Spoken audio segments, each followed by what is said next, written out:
Hello friends, welcome to the exam plus point. साथियों, जब भी हम इंडियन हिस्ट्री पढ़ते हैं तो उसके अंदर लैंड रेवेन्यू के कलेक्शन की विधियां आती है। तो उसमें अलग अलग प्रकार की प्रणालियां हैं। स्थायी बंदोबस्त प्रणाली, रैयतवाड़ी और महलवाड़ी। इन प्रथाओं को किस किस ने शुरू किया था, किस किस क्षेत्र में ये लागू थी और इनके प्रवर्तक या जनक कौन थे, इन सबको हम चुटकियों में याद कर लेंगे।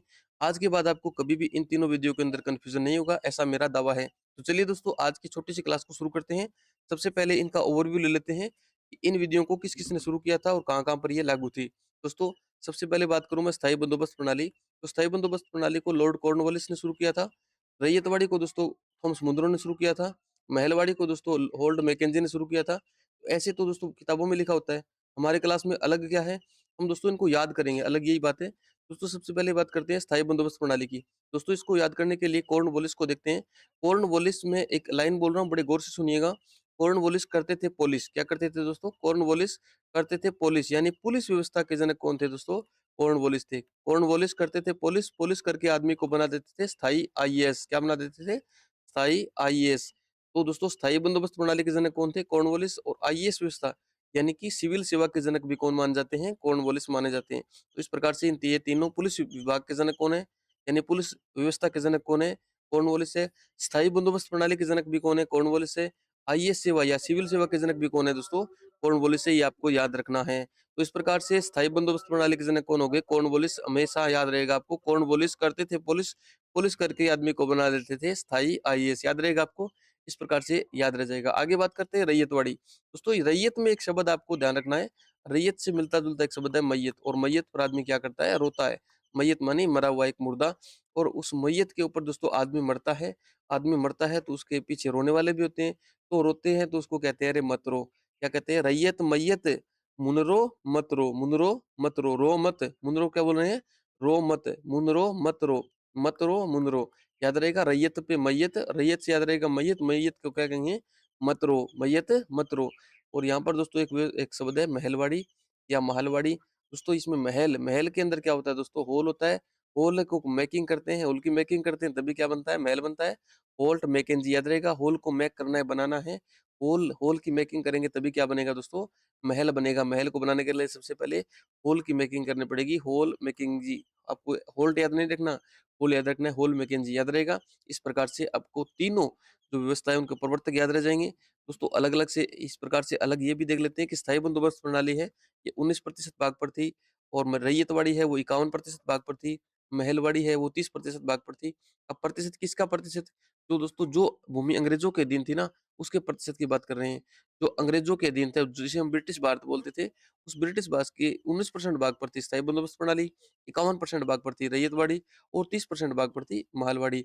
अब इन व्यवस्था के अंदर किस प्रकार से दोस्तों सिस्टम हुआ करता था, ये देख लेते हैं एक एक करके। सबसे पहले हम देखते हैं स्थायी बंदोबस्त प्रणाली।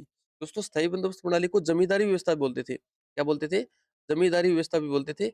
अब जमींदारी व्यवस्था में क्या होता था, जैसे कोई किसान है, इस किसान के ऊपर है ना, बहुत सारे किसान हो गए और इन किसानों के ऊपर एक रखते थे जमींदार। क्या रखते थे दोस्तों? जमींदार।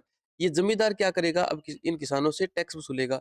जितना भी टैक्स रेवेन्यू हुआ, जितना भी टैक्स का कलेक्शन हुआ, इस कलेक्शन में से 1/11 भाग तो रखेगा दोस्तों जमींदार खुद, और 10/11 भाग है वो दोस्तों देगा कंपनी को। समझ में आया आपको कुछ? यानी अगर ये जो छोटे-छोटे किसान हैं बहुत सारे, इन किसानों के ऊपर होता था एक जमींदार।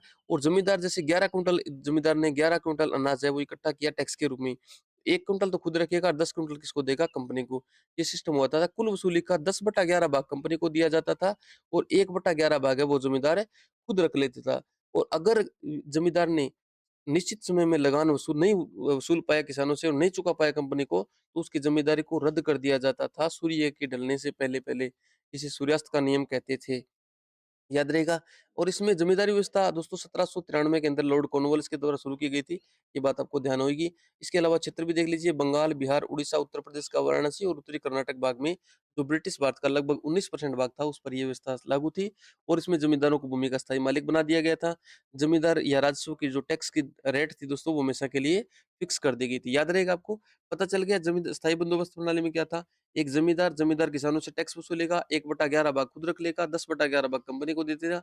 अगर ज़मींदार टैक्स समय पर नहीं वसूल पाता है, कंपनी को समय पर लगान नहीं जमा करा पाता है, तो उसकी ज़िम्मेदारी को सूर्यास्त नियम के तहत, सूर्यास्त कानून के तहत उसको ज़िम्मेदारी को छीन करके और अन्य ज़िम्मेदार को दे दिया जाता था। ये थी अपनी स्थायी बंदोबस्त प्रणाली से परमानेंट सेटलमेंट सिस्टम, याद रहेगा। आगे बढ़ते हैं, सेकंड सिस्टम कौन-सा है? वो है रैयतवाड़ी, रैयत, मैयत और मैयत पर क्या कहते हैं, अरे मत रो यार। जाना था वो तो चला गया, अब क्यों रो रहे हो? तो मुनरो मत रो, याद रहेगा आपको। तो रैयतवाड़ी व्यवस्था है, इसके अंदर कौन था? Thomas Munro. और ये 1820 के अंदर शुरू हुई और इसमें कैप्टन रीड भी आपको याद रख लेना साथ में, थॉमस मुनरो और कैप्टन रीड इन्होंने शुरू की थी। मद्रास, बॉम्बे प्रेसिडेंसी और असम के कुछ हिस्सों में यानी ब्रिटिश भारत के लगभग 51% भाग पर ये व्यवस्था लागू थी। इसमें दोस्तों किसानों से सीधा टैक्स वसूलते थे। कि वहाँ पर आपने देखा होगा कि छोटे-छोटे किसान हैं और किसानों के ऊपर क्या था? ज़मींदार था।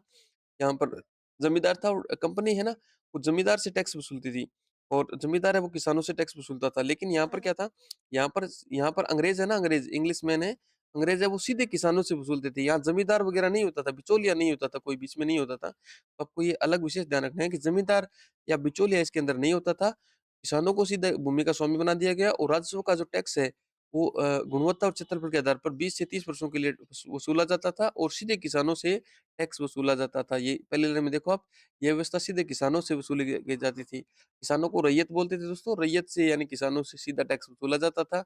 बीच में जमींदार नाम की कोई व्यवस्था नहीं होती थी, जमींदार नाम का कोई कारक बिचौलिया भी इसके अंदर नहीं होता था। इसमें टैक्स की दर वसूली जाती थी, उसकी टैक्स की दर है वो बहुत ऊँची होती थी। लगभग उपज का लगभग 50% भाग यानी आधा भाग है या 60% भाग है, 50 से 60% भाग है, वो दोस्तों अंग्रेज़ों को एज़ ए टैक्स देना पड़ता था। बात करते हैं तीसरी व्यवस्था के बारे में। तीसरी है दोस्तों महलवाड़ी, महल के अंदर मैक करना है, किसका मैक करना है? ओल का। पॉल मैकेंजी है इस व्यवस्था के जनक थे, 1822 के अंदर ये शुरू हुई थी। इसमें दोस्तों महल या महाल शब्द का अर्थ होता है गाँव, जो इस गाँव को पूरे राजस्व की इकाई माना जाता था। 1833 में विलियम बेंटिक ने इसको पूर्ण रूप से व्यवस्थित रूप से लागू किया था। इसका क्षेत्र आपको याद रखना है, उत्तर-पश्चिम प्रांत, मध्य भारत, गंगा घाटी और पंजाब का क्षेत्र, जो ब्रिटिश भारत का लगभग 30% भाग होता था। इसमें क्या होता है दोस्तों, इसमें इसमें देखो अलग सिस्टम होता था।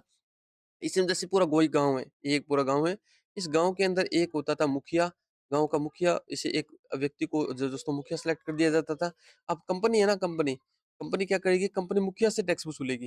दोस्तों मुखिया से टैक्स वसूलेगी और मुखिया अपनी मनमर्जी से किसानों से टैक्स वसूलेगा। यानी राजस्व जमा करवाने की सारी ज़िम्मेदारी किसकी होती थी? मुखिया। और उस मुखिया को लंबरदार बोलते थे। क्या बोलते थे दोस्तों? लंबरदार बोलते थे। वो लंबरदार क्या करेगा? इस पूरे गाँव से टैक्स वसूल करके और जो टैक्स जितना भी आएगा वो टैक्स है वो कंपनी को जमा करवाएगा। ऐसा होता था, इस पूरे गाँव को बोलते थे महाल। तो इस व्यवस्था को क्या बोला गया? महालवाड़ी व्यवस्था बोला गया या महलवाड़ी व्यवस्था बोला गया। यानी पूरे गाँव के साथ सामूहिक रूप से समझौता किया जाता था। राजस्व जमा कराने की ज़िम्मेदारी गाँव के मुखिया या लंबरदार की होती थी। समय-समय पर राजस्व की दर में संशोधन कर दिया जाता था। अगर अगर मतलब बरसात अच्छी हो गई तो टैक्स के रेट ऊँचे हो जाते थे और बरसात कम हो गई तो टैक्स के रेट कम हो जाते थे। इस प्रकार से आपको रैयतवाड़ी, महालवाड़ी और स्थायी बंदोबस्त प्रणाली, ये तीनों आपको हमेशा के लिए याद रहेगी। दोबारा देखते हैं दोस्तों, स्थायी बंदोबस्त प्रणाली के जनक कौन थे? आपको पता है स्थायी यानी कॉर्नवालिस करते थे, पॉलिश पॉलिश करके आदमी को बना देते थे स्थायी रूप से आईएएस। तो आईएएस प्रणाली, पुलिस प्रणाली और स्थायी बंदोबस्त प्रणाली, इनके 3 के जनक कौन थे? कॉर्नवालिस। रैयत, रैयत, मैयत, मैयत पे मत रो मुनरो, याद रहेगा। महलवाड़ी, महल को मेक करना है, क्या बनाना है? महल बनाएँगे तो हॉल मैकेंजी, याद रहेगा, हॉल मैकेंजी। स्थायी बंदोबस्त प्रणाली में स्थायी रूप से टैक्स वो मतलब स्थायी बंदोबस्त प्रणाली, रैयतवाड़ी और महलवाड़ी, इनके अंदर जो सिस्टम होता था वो मैंने आपको बता ही दिया। इस प्रकार से दोस्तों इस छोटी-सी क्लास के अंदर आपको ये तीनों जो व्यवस्थाएँ हैं ये पूर्ण रूप से आपको याद रहेगी, ऐसा मेरा दावा है। अगर चैनल पसंद आए सॉरी वीडियो पसंद आए तो चैनल को सब्सक्राइब कीजिए और पसंद नहीं आए तो सब्सक्राइब मत कीजिए। Thank you.